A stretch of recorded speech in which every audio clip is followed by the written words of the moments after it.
आज ही Doubtnut app download करें। Doubtnut पर होगा अब आपके सभी मैथ्स, केमिस्ट्री, फिजिक्स और बायोलॉजी डाउट्स का सफाया। बस अपने क्वेश्चन की फोटो खींचो, उसे क्रॉप करो और तुरंत वीडियो सोल्यूशन पाओ। Download now.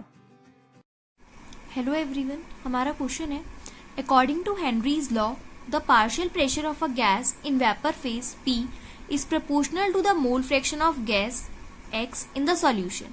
For different gases, the correct statement about Henry's constant is.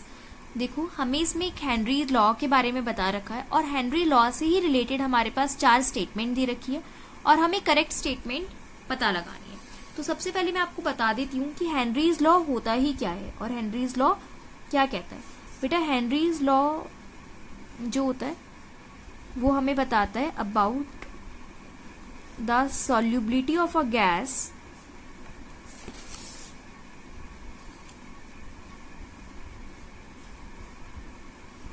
In solution. वो हमें बताता है solubility of gas in a solution के बारे में कि किस तरीके से जो मेरी सॉल्युबिलिटी है वो चेंज होती है अकॉर्डिंग टू द प्रेशर।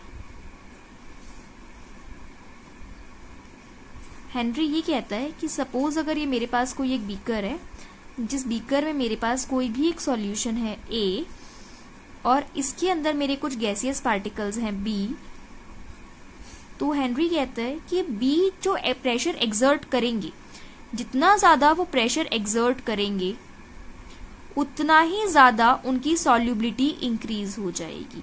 कैसे? क्योंकि जितना ज्यादा वो प्रेशर एक्सर्ट करेंगे, अगर वो ज्यादा प्रेशर एक्सर्ट करते हैं तो वो उतनी ज्यादा नीचे जाते जाएंगी और उतना ज्यादा नीचे जाने की वजह से क्या होगा, ये जो पार्टिकल्स हैं उतना क्लोज आ जाएंगे और उनके लिए इजी होगा इनके स्पेस में फिट होना, इनमें सॉल्यूबल होना।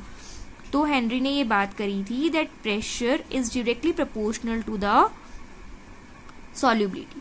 अब उसने सॉल्युबिलिटी को क्वांटिफाई करने के लिए किस टर्म्स में बोल दिया? उसने बोल दिया in the terms of mole fraction, क्योंकि ऑब्वियसली जिस तरीके से मेरी सॉल्युबिलिटी बढ़ेगी उसी तरीके से मेरा मोल फ्रैक्शन भी इंक्रीज होगा। जब एक सॉल्यूशन के अंदर कोई दूसरा कंपाउंड बढ़ता जाएगा तो उसका मोल फ्रैक्शन इंक्रीज होगा।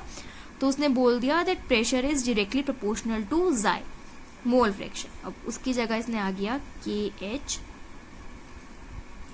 जाई। KH क्या है? Henry's law constant. ठीक है, अब अगर आप ध्यान से देखो तो जाई और KH if pressure is constant, अगर प्रेशर मेरा कांस्टेंट हो जाए तो KH और जाई में कैसा रिलेशन है? KH और जाई में एक इनवर्सली प्रोपोर्शनल रिलेशन है। अगर आप ध्यान से देखो तो KH is inversely proportional to जाई। देखो जाई यहां पर नीचे आ जाएगा ना, इट इज इनवर्सली प्रोपोर्शनल अगर ये कांस्टेंट वैल्यू है तो। इनवर्सली प्रोपोर्शनल समझते हो ना, अगर 10 is equals to 20 is equals to 5 into में 2 है। ठीक है, अब मेरे को ये 20 कांस्टेंट रखना है और ये 5 सेम है। 5 की जगह सपोज मेरा 10 आ गया, मैंने इसको बढ़ा दिया।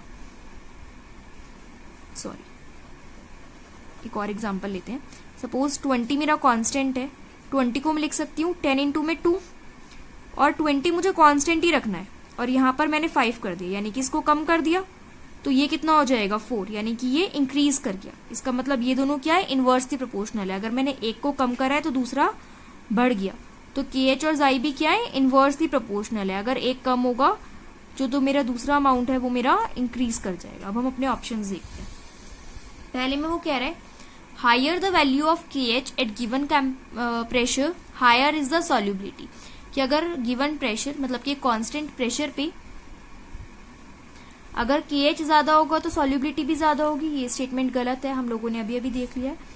Higher the value of KH at a given pressure lower is the solubility of gas. ये बात बिल्कुल ठीक है कि अगर मेरा प्रेशर कांस्टेंट होगा तो KH बढ़ाने से सॉल्युबिलिटी जो है वो कम हो जाएगी।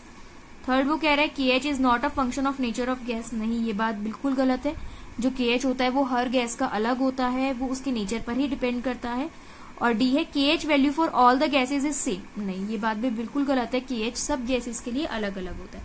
तो करेक्ट स्टेटमेंट कौन सी हो गई? Correct answer is B. I hope this is clear to you all. Class 6 से 12 से लेके नीट, IIT, JEE मेंस और एडवांस के लेवल तक 10 मिलियन से ज्यादा स्टूडेंट्स का भरोसा। आज ही डाउनलोड करें डाउटनेट ऐप या व्हाट्सएप कीजिए अपने डाउट्स 8400 400 400 पर।